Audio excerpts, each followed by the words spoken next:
Hello, you're watching a very special episode on Hornbill TV. Today we have with us a very special person, a very special guest. He is quite the well known figure in the Naga society. He is a retired IAS servant. He is also an ex politician, a firebrand social activist, and has been one of the leading voices who has been very vocal against corruption. We have with us none other than KK Sema, or as people fondly call him, KK Sema. And in today's special episode, we will be speaking on a wide range of issues regarding the recent controversy over the regularization of 147 assistant professors and librarian, in which the two frontal organizations, the CTN and the NNQF, led the protest, in which the cabinet had to revoke its cabinet order decision, in which they had made 147 assistant professors regular, and that decision was taken back. We will also be speaking on the impacts of an oppositionless government here in Nagaland, whether an oppositionless government is really working in favor of the people of Nagaland, or is it working against the people of Nagaland? So, without any further delay, we will go straight into these topics to find and gauge more as to what the issues really are and what the people can hope next. First of all, sir, thank you so much for joining us on Hornbill TV. So, sir, without any delay, you also have been part of your own battles against corruption. Even in the year 2013-14, when you were associated with account, you were the firebrand image, and people also gave you the nickname of the water cannon man. So in this recent controversy that erupted in Kohima, where the CTN, or the Combined Technical Aspirants of Nagaland, and the Nagaland Net Qualified students protested against the regularization of 147 assistant professors and librarian. So, do you see this victory as an eye opener into what the youths of Nagaland actually feel? Well, it's a small victory, no doubt, and rightly so. But the bigger picture that I think our Naga people across the board must realize is that the system within which we are living is bound to throw out controversial things like the present case of the backdoor appointments. And it's directly related to our elections. We do not have to go into the depth of it all. It's not as complicated. It's a just simple process. When we as a people sell our votes, and the candidates have no choice but to buy our votes, both sides causes that kind of a pressure whereby money becomes the ultimate focus in the effort that is involved in the process of election. And the moment that becomes the norm, anybody who joins the political world, they contest in order to win. In order to win, you're going to have to get as much of the majority votes that are possible, but if all the votes have to be bought, then the individual candidates are having no option whatsoever but to sell their land, their property, their everything, mortgaging everything else, and then build up the capital in order to buy votes. Now, when a candidate spends crores of money in order to buy votes, just simply take it into consideration. What if we were to wear his shoes, look at it, and see exactly what is the pressure and a burden that any individual has to go through as a candidate. Now, when the simple truth is, when some of the candidates or very many of the candidates go to our local uh, loan sharks, we have what we call a solid Naga, Naga loan, as we call it, which is 10% per month. Now calculate this. Just for instance, if a candidate spends 1 crore on a loan money, he has to pay 10 lakhs per month. Per month.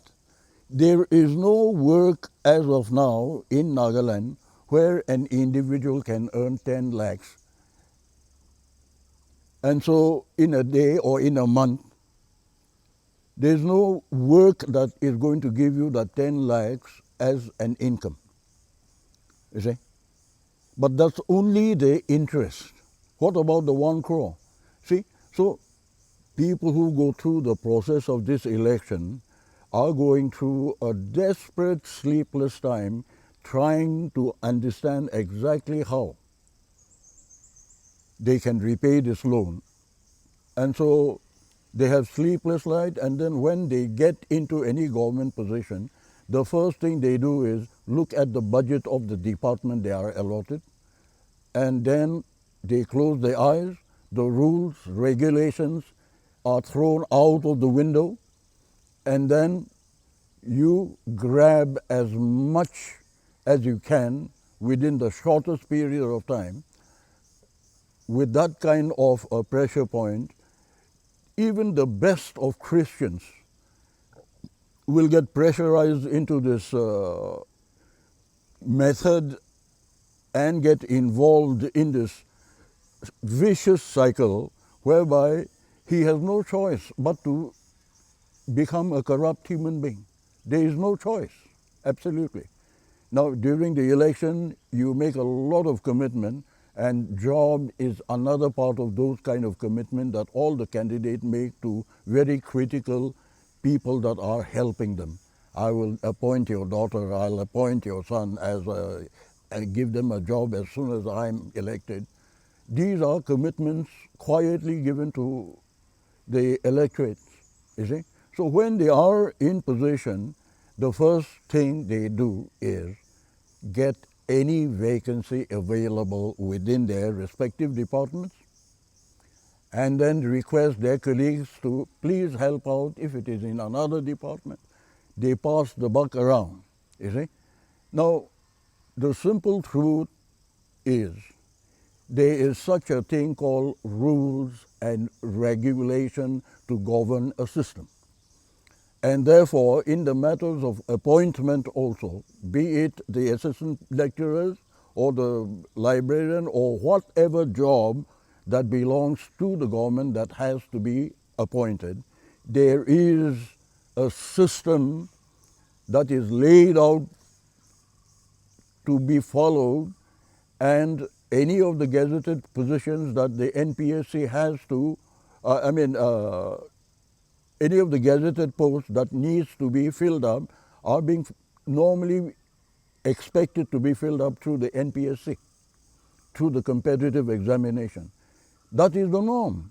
You see, the government can give all kinds of explanation, but no matter what that explanation may be, the simple truth of the rules and regulation is that a post that is gazetted at a certain level are required to be notified in public spaces, advertised. The post has to be advertised with the qualification requirements and so on and so forth. And then the date of the examination takes place, the interview takes place, and the merit is taken into account to select candidates. That is the norm. There is no two other ways about this. Now here, in this case, they have violated that fundamental rule. And they have used that political irregularities by appointing A, B, C, D, and I'm sorry for the assistant lecturers who have actually been appointed under this system. You see, it's not their fault. They want a job and they are being given a job, and so I suppose it's all happiness for them. But the fact of the matter, even for them, is to realize that their work cannot be a permanent kind of a job as a government servant. And so, for all practical purposes, this issue or the controversy is a downright throwing away of the rules and regulation and using political backdoor appointments in order to fill up. And they say there was no post. If there's no post, then what are they filling up? A postless vacancy? Where is the vacancy when there's no post? And if there's no vacancy, then they cannot appoint. You see? Because even on contract, they are going to be paid. Where are they being paid from? You see? And so, to give an excuse saying that these are not, these were not existing posts against which they were being appointed, that is downright nonsense. And so, if they were able to appoint anybody at all, they should have gone through the normal process, through advertisement, through the NPSC, and go through the interview, and then the people who have the merit on their side get appointed. Now, especially in a department, higher education, you see, it is a time when our children have been groomed in the lower classes and have reached the epic level of where maturity and wisdom begins to dawn on this category of people who are being taught in the colleges. It's the starting point of a mature life, grooming them into a proper human being for a community, you see. So it requires stable, dignified, honorable people who have entered the service in the right manner and honorably holding a position. With that confidence, they should be able to teach our children, you see. But we are teaching our children corruption by the fact of your own existence in that position through backdoor. It demeans that position, you see. It demeans the education system, you see. And we are destroying the regular picture of truthful application of mind by the very act of such a teacher being appointed through the back door. And there's no dignity in it. And so I would say the students who have gone on a strike, you see, it is a right. It is their democratic right to do so, to point out that the government has failed them because they were not given any opportunity, you see. The merit has never been given due justified space to be tried out and qualified. So that's it. It is you just can't protect the act of the government in as far as this kind of appointment is concerned. There is no protective measure they can hide behind. All right. So, sir, maybe as you said, this is a victory, but it could a small one. And now you said that the government has a system, a process through which these posts are filled.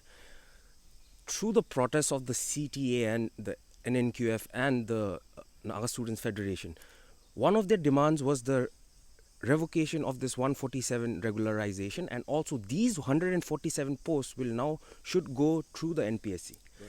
We have seen Nagaland has a history in which movements like this take place. The government revokes certain decisions. Posts are now on paper. It has been said that the 147 posts will now go to the NPSC. Yeah. But there is a big question mark. Will it really reach the NPSC for such posts? And also, sir, you have been a serving government servant. So, just for a layman, how are these posts created in various departments? How does the department feel the need that we require certain amount of individuals to fill this post, and what is the normal process? And also regarding this controversy, do you feel that this 147 posts will actually go to the NPSC? Well, at this point in time, when the pressure point has built up this much, I would believe that the government has said the posts have been revoked. Now, obviously, the basic action that government has no option but to follow is to requisition these posts to the NPSC, and the NPSC calls for the competitive examination to fill up this post. And the department, whichever department needs posts to be filled up, always places a requisition to the NPSC saying that A, B, C, D posts and positions are vacant in our department.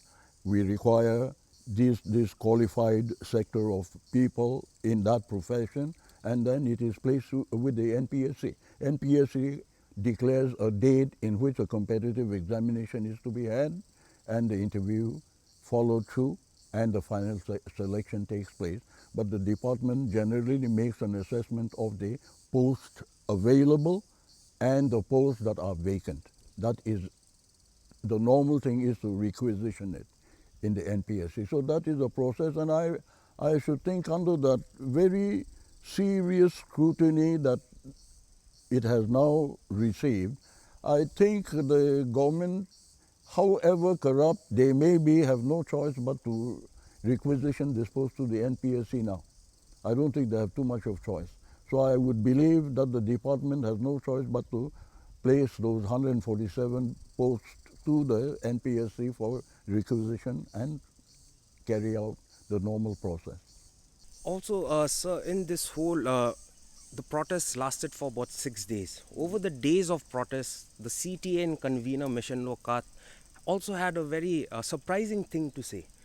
So, over the days to come, right now the posts for forest officers, there are around 40, and in which more than about 10,000 applications have already been received from this post.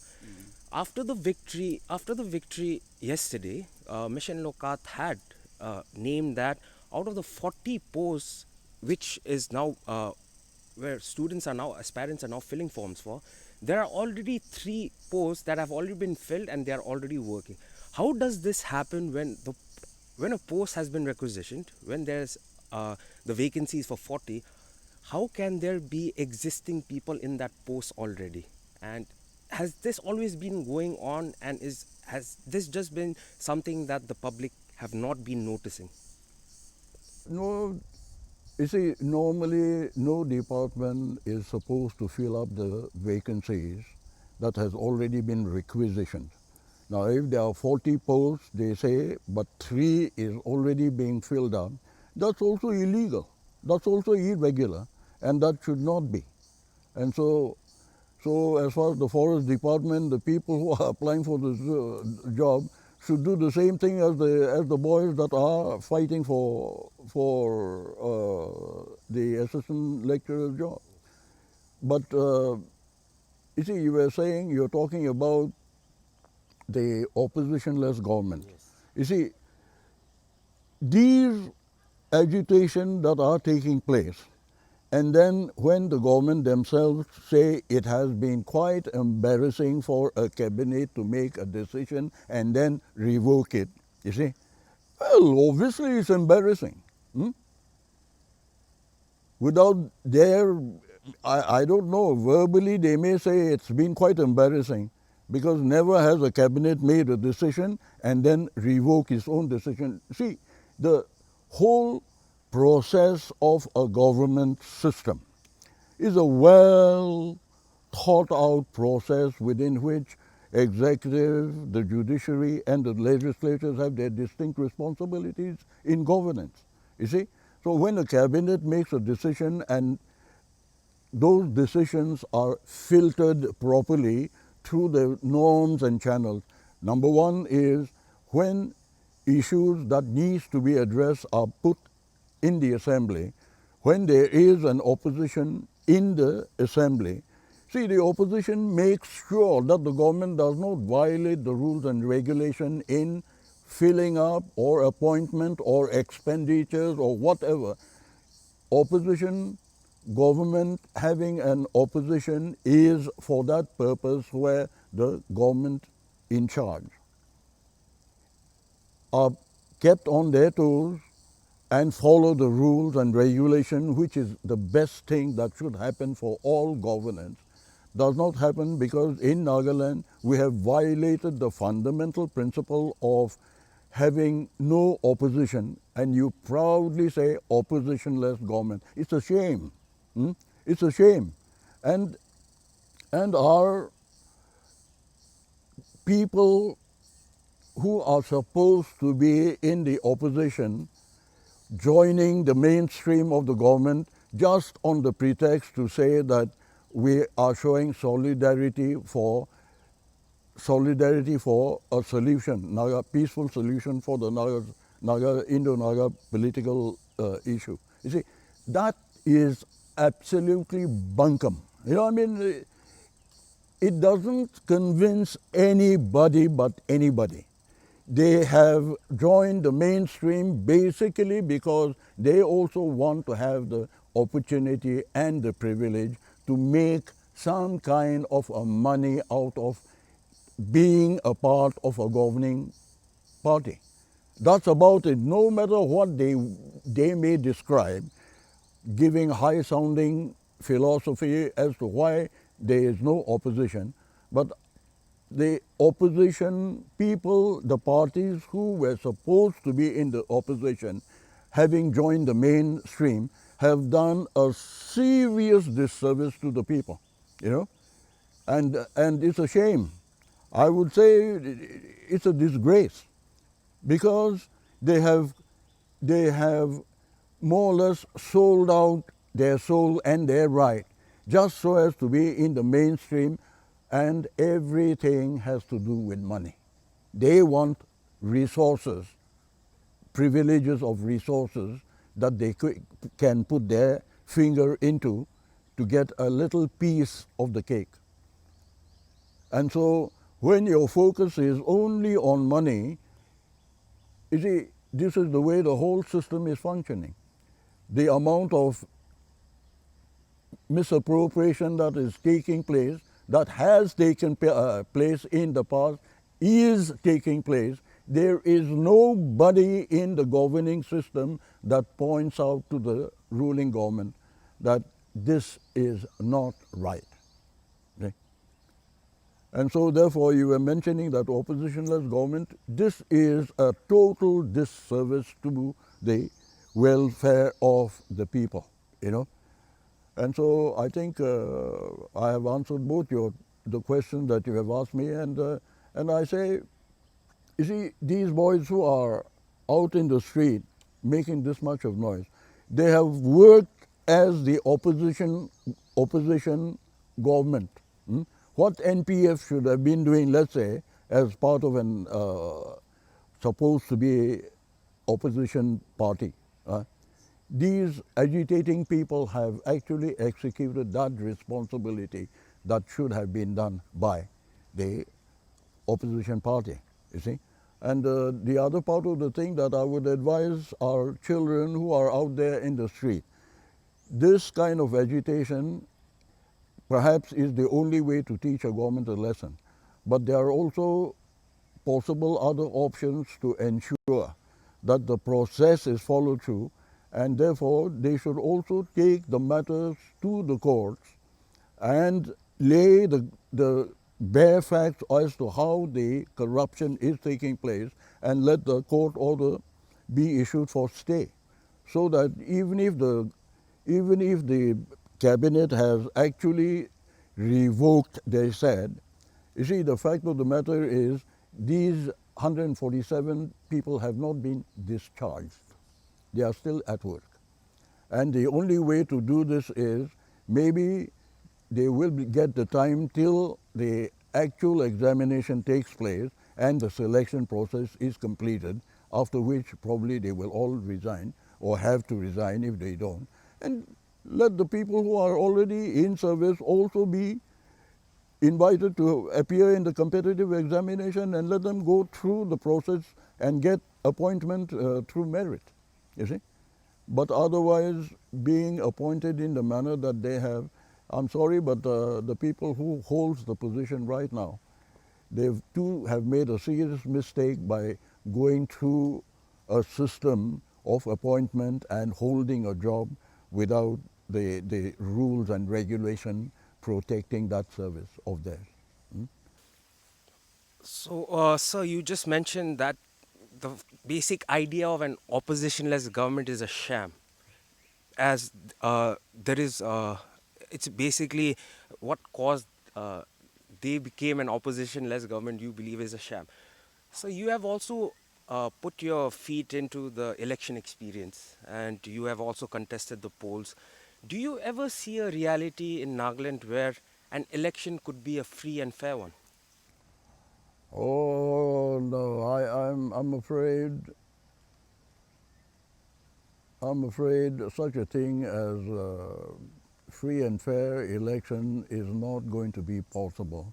Our people needs to understand the political responsibilities and the franchise that they actually exercise has this much of responsibility, and the kind of damage that can happen is already being clearly seen all around us.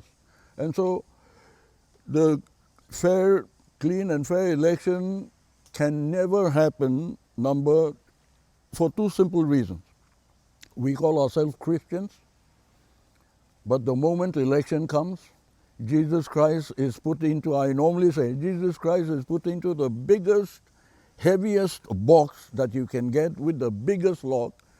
Jesus Christ is locked up in that box for at least minimum of 6 months, huh, before the election, where the money exchange hand for voters and candidates, and everything works. That includes, I'm sorry to say, maybe we have decent, honest pastors and deacons also, but unfortunately is the majority, even within this crowd, that are solidly responsible for the moral compass of our people. Now, they are the pastors and the deacons are some of the first few people that come around with Christmas wish lists during the elections. Huh? And so when the church leaders themselves focus their mind on money, what do we expect from the congregation? You see? So the fundamental lifeline of our community, which as Christian we ought to have found the Christian values operating in our life on a daily basis, within which we say selling of vote is not an honest act. It should not be done because it destroys the sanity of our good governance. And therefore, and exercise that vote like a good committed Christian. And the moment everybody gets to get the value system of a Christian in their heart and drive out that money priority from the mind, I don't think fair and fair elections can ever be taken. And as of now, I keep saying, huh, even a rat with a lot of money will win an election in Nagaland. Even a rat can win an election. Your dogs, your cows. You have money, they will win. You see, so that is as low as it has gone. But our first generation, see the difference. The first generation politicians, our father's generation, they were the first generations of Christians. You know, being involved in becoming a Christian was a big deal for them, and they believed, honestly believed. So when they worked, and when the election at that time was, say for instance, my father from Atoize, he allowed a younger generation, upcoming younger generation to represent Atoize, and my father contested from Mokokchung in 1964. Now, a Sema contesting in an AO headquarter and winning the election is a history that was made, and it will never repeat. It can never be repeated. One tribe coming to another tribe's area and winning an election. This is the first, it'll be the last. But that was possible basically because the first generation community were all people who were good Christian to begin with. And of course, corruptive ways of looking at our world was not even serious at that given time. So they looked at the person who come to the fore to represent them, and they believed in the gentleman standing before you to say, he is an upright man and he is a good leader. He will do us a lot of good if he represents us. That was the value that was looked at. And that's why, you see, the development, Nagaland state started without nothing. You see? There were no real roads. Everything had to be started at scratch. But the buildings, the high school buildings or the government buildings of 1960s that were constructed, many of them, and then look at the buildings in Kohima. The ministers are still living in the ministers' quarters in the old Ministers' Hill that were built way back in 1965, 66, 67. Ministers are still living in it because the people who, contractors who worked, they got the complete total budget. If it was supposed to be constructed for 100 rupees, contractors got 100 rupees. So contractors also used very good material, and they constructed these buildings with that quality. The end result is today ministers are still living in that old quarters. But the recently built RCC, as it may, ministers' building, you see, you have leaking RCC buildings of the government that has been built during this corruptive system. You see, that's the world of a change that has occurred in Nagaland. You see, and therefore, when we look at the reality, see, this corruptive method within which we elect our leaders, just the manner in which they have been elected, the pressure point that I explained earlier takes over, and so it becomes a vicious cycle of purchasing vote, wanting to return that loan as quickly as possible, so you start stealing, break rules, regulation, do everything but everything to recuperate that investment that you have made, and then make more for the next election, because again, the next round he's going to have to buy. And so, where does corruption end? Because these are real, down-to-earth, problematic issues that have to be resolved. The only way to do it is by way of corruptive means of earning an income. And if we are going to continue with this, it can only get worse. It can never get better. Otherwise, obviously, the fair and free election is the only way for a proper governing system to emerge, whereby the people at large can actually look forward to a government that does a welfare service. So thank you so much for giving us your precious time. It has and it is always heartening and enlightening to hear you speak. We hope that through Sir's message, all the youth, the aspirants there can get some sense of courage and move on. And also, like Sir stressed, you get a sense of courage to move on to be a better Christian. Well, Hornbill TV will bring you more shows like this, so keep watching Hornbill TV.